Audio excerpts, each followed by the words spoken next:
Ese Ndayishimiye Evariste cyangwa se Neva ari mu mwanya mwiza wo gukemura ibibazo biri mu burasirazuba bwa Repubulika Iharanira Demokarasi ya Kongo. Coalition article 64 yigijeyo imyigaragambyo. Perezida Ndayishimiye yinjiriye mu kibazo cya politike cya Repubulika Iharanira Demokarasi ya Kongo. Ese ni iki cyatumye ihuriro rikomeye ry'abatavuga rumwe n'ubutegetsi muri Repubulika Iharanira Demokarasi ya Kongo ritungurana rigasubika imyigaragambyo yari itegerejwe na benshi? Ni ukubera iki Perezida w'u Burundi Evariste Ndayishimiye yinjiriye mu bibazo bya politike bya Repubulika Iharanira Demokarasi ya Kongo? Ese ibi bishobora kugabanya umwuka mubi hagati ya Perezida Tshisekedi n'abamurwanya, cyangwa ni intangiriro y'indi cyiciro cya politike gishya muri Kongo? Mu minsi ishize Kongo Kinshasa yongeye kwinjira mu bihe bikomeye bya politike nyuma y'uko ihuriro Coalition article 64 cyangwa 64 ritangaje imyigaragambyo isaba Perezida Felix Antoine Tshisekedi Chilombo kwegura ku butegetsi. Ariko mbere y'uko iyo myigaragambyo biba, habaye impinduka zitunguranye. Perezida w'u Burundi Evariste Ndayishimiye yatumiye abayobozi ba Coalition article 64 cyangwa 64 mu nama yihutirwa kugira ngo baganire ku bibazo biri mu gihugu.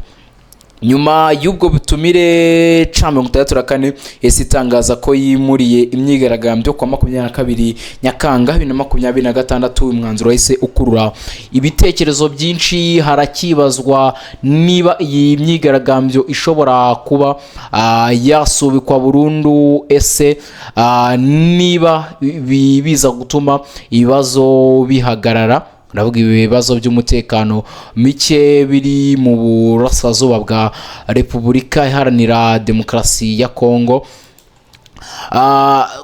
64 ni iki? Ni ihuriro ry'amashyaka n'abanyapolitike bakomeye batavuga rumwe n'ubutegetsi bwa Perezida Felix Antoine Tshisekedi Chilombo. Harimo abanyapolitike b'imena, harimo Martin Fayulu, Jean-Marc Kabunda, Moise Katumbi, Augustin Matata, Delice Sanga ndetse n'abandi. Nyine batangaje ko babonye n'ubutumire bwa Perezida w'u Burundi.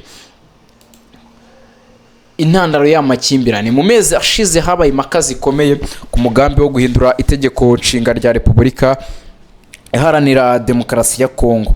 Batavuga rumwe n'ubutegetsi bavuga ko impinduka zishobora gufungurira Perezida Tshisekedi amahirwe yo gukomeza kuyobora igihugu. Ku rundi ruhande, ubutegetsi bwakomeje kuvuga ko impinduka zishobora bazigamije kunoza imikorere y'inzego z'igihugu.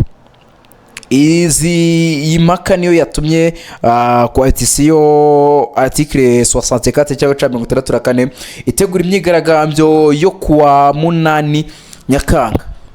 Ubwo ni ukuvuga ko haburaga iminsi 4 gusa kugira ngo iyi myigaragambyo ibe. Mu gihe ibintu byari bikomeje gukomera, Perezida w'u Burundi Evariste Ndayishimiye yohereje ubutumire ku bayobozi ba 64 nk'uko 64 yabitangaje. Ndetse hano twifashisha n'inkuru yanditswe n'ikinyamakuru igihe.com. Bagize bati Ndayishimiye yitambitse hagati ya Tshisekedi n'abatavuga rumwe nawe bamusaba kwegura. Muri Repubulika Iharanira Demokarasi ya Kongo RDC ibintu byahinduye isura kuri uyu wa 3 Nyakanga 2026 mu ihuriro rikuru ry'abatavuga rumwe n'ubutegetsi ryatangazaga impinduka zikomeye ku mugambi w'imyigaragambyo. Ihuriro riyobowe n'abanyapolitike b'imena barimo Martin Fayulu, Jean-Marc Kabunda, Moise Katumbi, Augustin Matata na Delice Sanga ryatangaje ko ryabonye ubutumire bwa Perezida w'u Burundi. Perezida w'u Burundi yasabye abanyapolitike ko bagirana inama yihutirwa kugira ngo baganire ku bibazo by'umutekano, ibya politike n'ibyugarije inzego za leta hariya muri Repubulika Iharanira Demokarasi ya Kongo.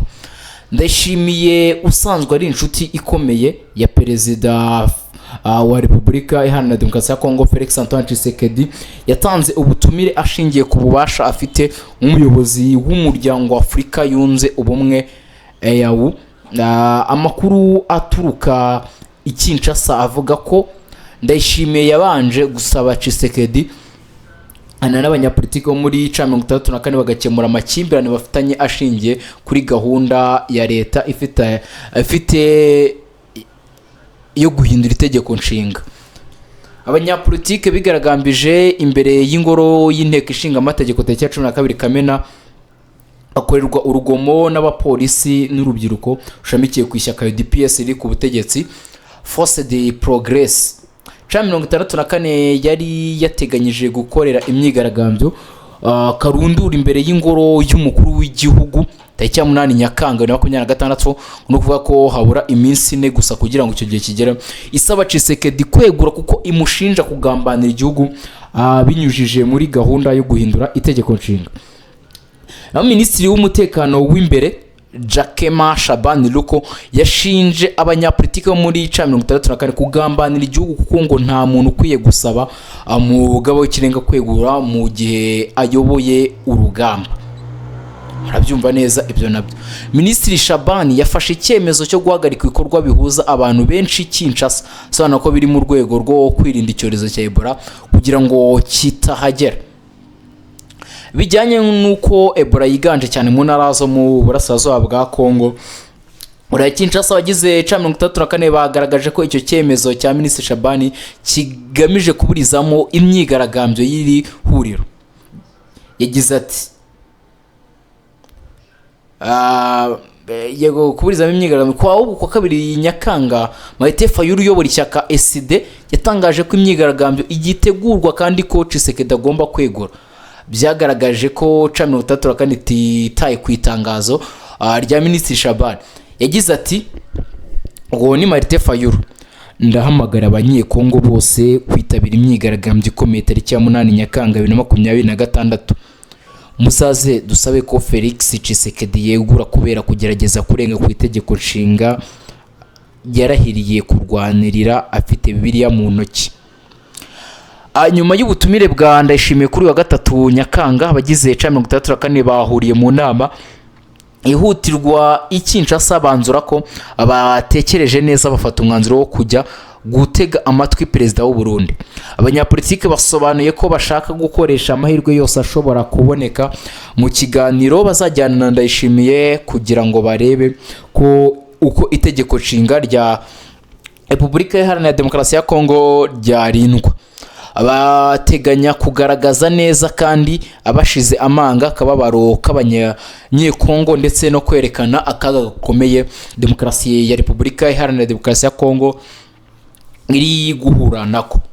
Kwera ibiganiro bigiye kuba ihuriro rya SR rifata umwanzuro wo kwigiza inyuma imyigaragambyo bayishyira kwa 22 Nyakanga. Abayobozi b'iri huriro basabye abanyekongo baba abatuye muri Kongo n'ababa mu mahanga gushyigikira iyi myigaragambyo kugeza igihe ubutegetsi bwa Tshisekedi buzahagarika gahunda yo guhindura itegeko nshinga.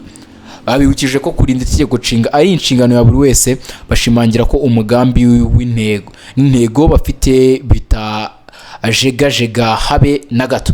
Nuko bimeze ubwo turategeza turebe, turakomeza kubakurikiranira amakuru atandukanye ari muri Repubulika Iharanira Demokarasi ya Kongo no kubijyanye no kuri n'iyi myigaragambyo. Turakomeza kugenda tubaha amakuru agezweho. The Quick Times News, icyo usabwa wowe no kujya hasi subscribe ukanda kugira ngo tujye dukomeza kubana amahoro n'imigisha Nyagasani atanga bikomeze bibane namwe, gahunda zacu zikomeze zibanogere.